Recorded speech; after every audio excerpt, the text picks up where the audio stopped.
নরম তুলতুলে এবং সফট তেলে পিঠা ভাজির গোপন একটা টিপস বলে দিব। তার আগে আপনাদের পিঠাগুলো আমি দেখাই, কত সুন্দর কুলকি বের হয়েছে আর কতটা নরম, কতটা সফট।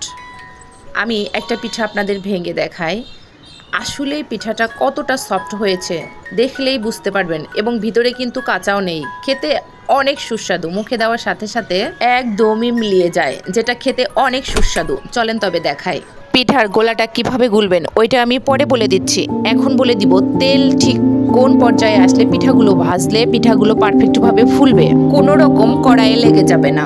প্রথমে তেলটা হালকা আঁচে হালকা গরম করে নিতে হবে। তেলের ভিতর যখন হালকা বাবল উঠবে তখন গোলাটা দিয়ে দিতে হবে। একটা কথা মাথায় রাখবেন, তেল যেন বেশি গরম না হয়ে যায়। তেল যদি বেশি গরম হয়ে যায় তাহলে পিঠাটা ফুলবে না, কুকড়ে যাবে, ভিতরে কাঁচা থাকবে এবং নিচ থেকে পুড়ে যাবে, যেটা দেখতে অনেকটাই খারাপ লাগবে এবং খেতেও কিন্তু সুস্বাদু হবে না। আমাদের পিঠাগুলো দেখেন দেওয়ার সাথে সাথে কেমন ফুলে যাচ্ছে এবং নিচ থেকে কুলকি বের হচ্ছে। এবং আমি প্রথমে আপনাদেরকে দেখাইছি পিঠাটার ভিতরে কিন্তু কাঁচাও নাই। সত্যি কথা বলতে কি, এর গোলাটা পারফেক্ট হতে হয়, তাহলে এই পিঠাগুলো ফুলে ওঠে এবং খেতেও অনেক সুস্বাদু হয়। কিভাবে গোলাটা গুলবেন চলেন আপনাদেরকে বলে দিচ্ছি। আমি নিজেও অনেক চেষ্টা করেছি, কিন্তু পারফেক্টভাবে এই তেলের পিঠা ভাজতে পারিনি। তারপর আমার মাওইমা আমাকে পারফেক্টভাবে তেলের পিঠা কিভাবে ভাজতে হয় সেই টিপসটা বলে তেলের পিঠা ভাজতে শিখিয়েছে। প্রথমে গুড় অথবা চিনি যেটাই নেবেন সেটা হালকা গরম পানি দিয়ে মুথে নিতে হয়। তারপর 4 ভাগের 1 ভাগ ময়দা এবং 3 ভাগ চালের গুঁড়ি দিয়ে অল্প অল্প করে গুড়ের শিরাটাতে মাখিয়ে নিতে হবে। একবারে সবগুলো মাখিয়ে নিলে কিন্তু হবে না, আপনারা একটু খেয়াল করে দেখেন। আমরা কিন্তু এখানে আরও চালের গুঁড়ি অ্যাড করব। প্রথমে অল্প দিয়েছি, এইটুকু মাখিয়ে নেওয়ার পর আমরা আবারও চালের গুঁড়ি অ্যাড করব। এই যে দেখতেই পাচ্ছেন, আমরা আবার চালের গুঁড়ি অ্যাড করে নিলাম।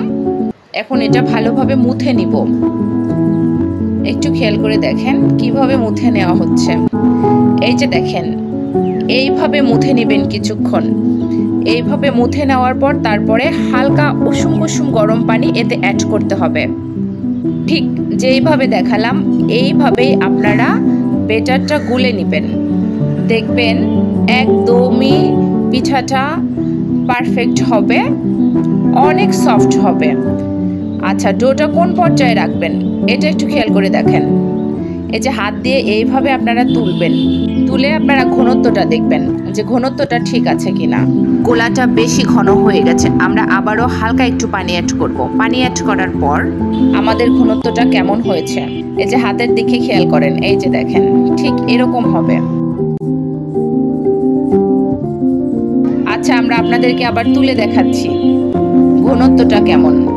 এই যে দেখেন, উপর থেকে ছেড়ে দিলে ঘনত্বটা কেমন হয়েছে দেখেন, ঠিক এইরকম থাকবে ঘনত্বটা, তাহলে আপনাদের পিঠাটা পারফেক্ট হবে।